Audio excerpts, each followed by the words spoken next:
Hey guys, you're watching Dansky, the place to be to develop your creative skills. So, as some of you may know, recently I was invited by Adobe to attend Adobe MAX in LA this year as an insider, and what you're about to see is a snapshot of my trip to LA. I hope you enjoy it.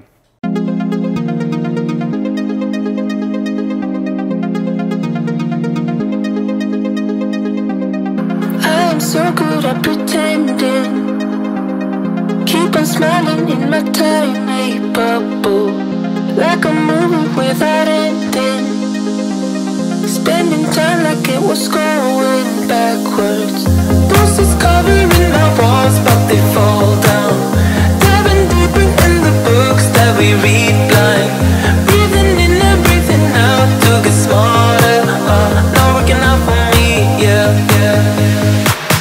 Counting money on my mind, tell my mommy I'm alright. Even laughing at the jokes you tell me.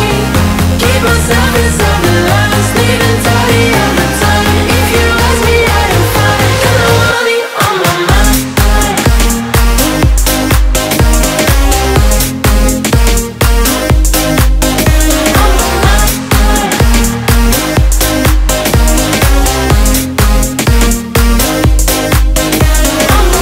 Repeating patterns like the others.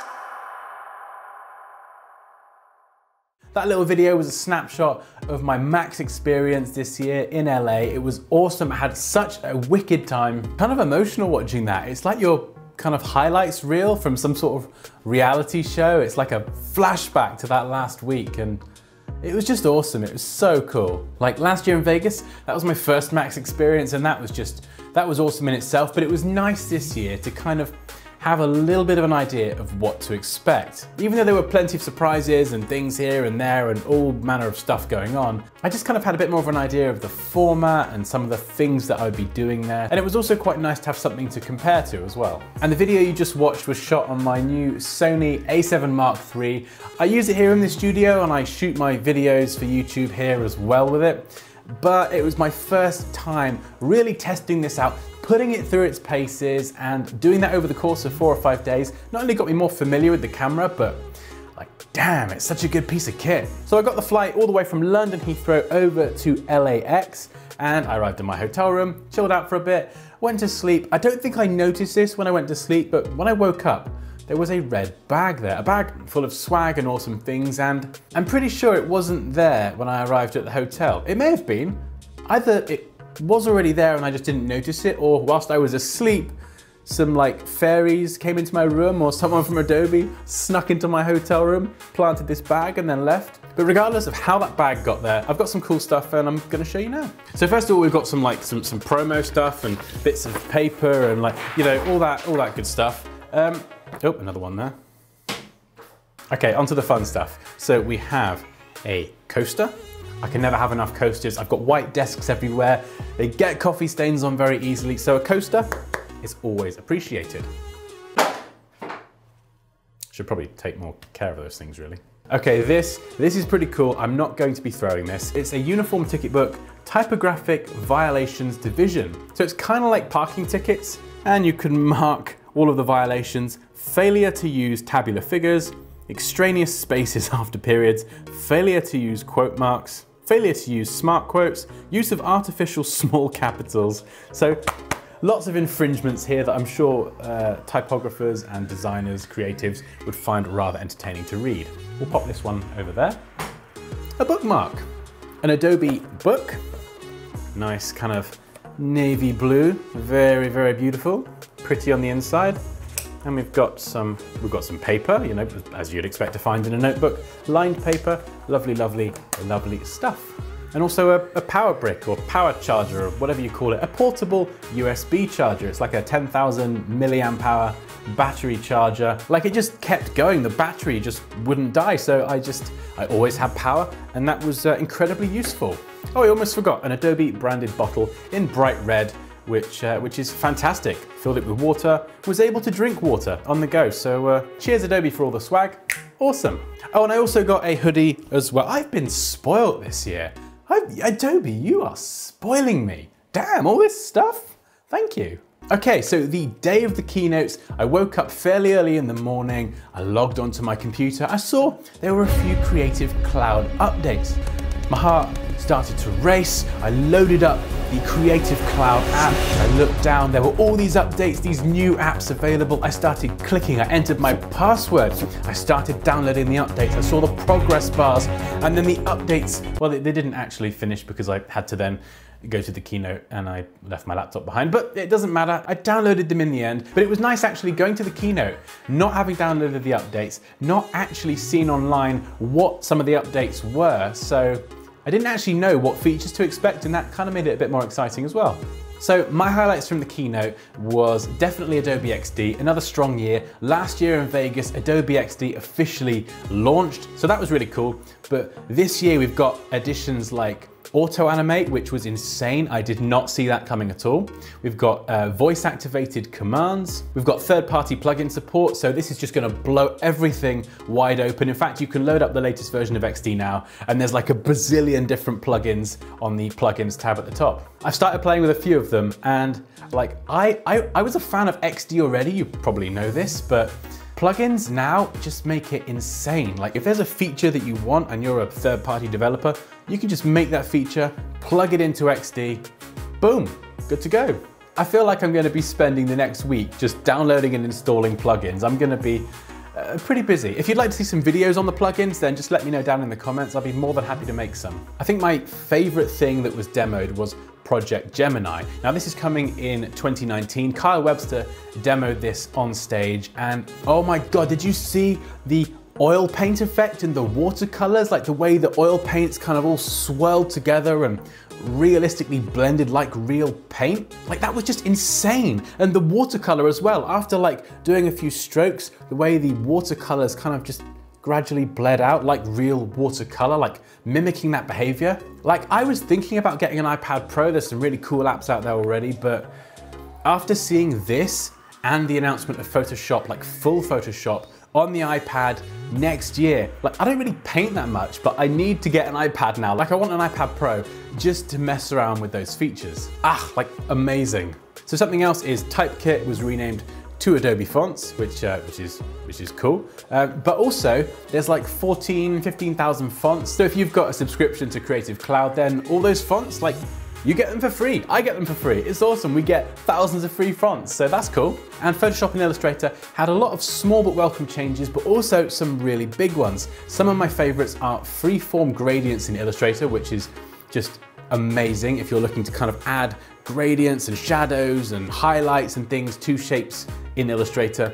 But also the live blending mode preview in Photoshop, which is a massive, massive time saver.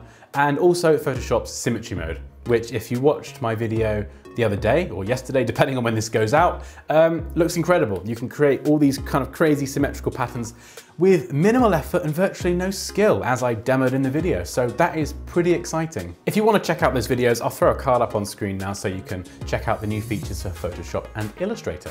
On day 2, we had some talks from some pretty inspiring people, and my favorite was Albert Watson. He's a photographer, and something that I loved about Albert's talk is that he was very genuine, very authentic, and he talked about some of the challenges that he faced earlier on in his career. These were things like the pressure of delivering something as a creative, but also the financial side of things, pricing yourself, how he didn't price himself right in the beginning and he had to go through and learn that experience. And he also talked about the fear of things not going right or having to shoot someone especially famous like Mick Jagger or Alfred Hitchcock. And a lot of us have experienced this firsthand, so his talk was incredibly relatable, I thought, and he's also a fantastic photographer as well. And here's a quote from one section of his talk: "Everything is possible if you have drive and passion." Mwah, beautiful. A few other quotes that I made a note of during the session was something from Questlove: "If you're willing to wake up at 4 AM for it and go to bed at 3:59, it's your life's mission." And one from Ron Howard: "The greats outwork everybody," which I think is really true. But yeah, it was super cool to get these people on stage and hear more about their journey as a creative in the industry. The pavilion, which is like the main kind of area with all the booths and the stands and everything, was fun as ever. They had a whole variety of different things. You may have seen some of that in the video at the beginning of this video. And the Create booth was my absolute favorite thing in the world ever. I had to queue for quite a while to get there, but it was so worth the wait. They had like all of these cameras in a semicircle, very Matrix style. You kind of like jump, do a pose. Some people throw some balls at you, so they're kind of caught in midair, and the camera just like pans around you and does this kind of bullet time effect, and you get a t-shirt, and then you send it off to yourself on a tablet, and you get an email with the video file attached, and that was cool. Like, that was something that I just could not miss out on, so I happily joined the line and queued and queued and queued. Totally worth it.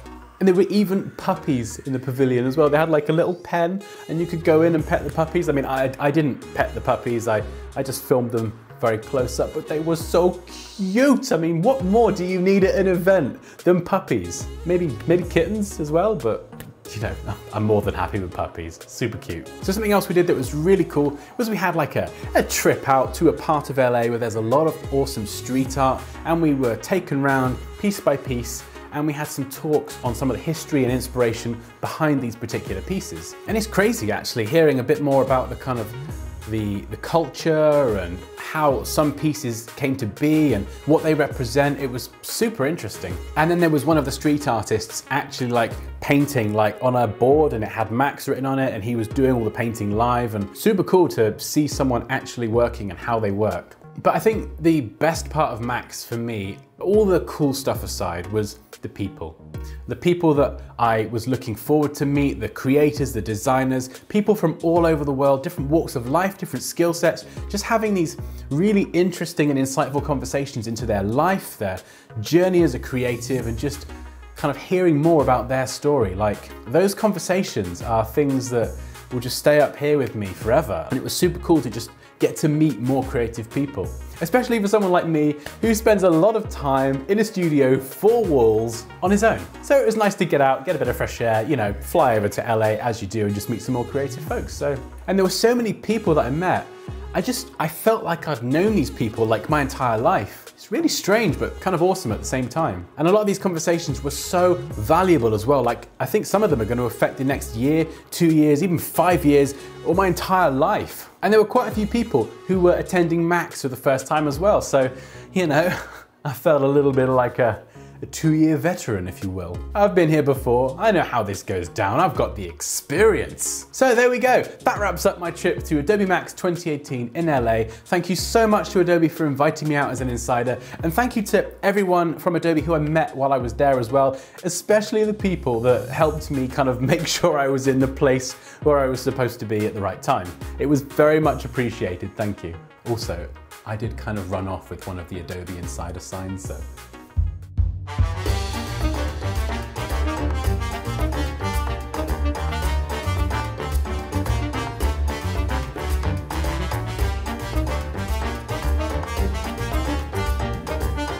So there we go, that wraps up my trip to Adobe MAX 2018 in LA. If you've got any questions about Max or just anything in general, just drop those down below. But as always, like this video if you enjoyed it, take care, and I'll see you next time.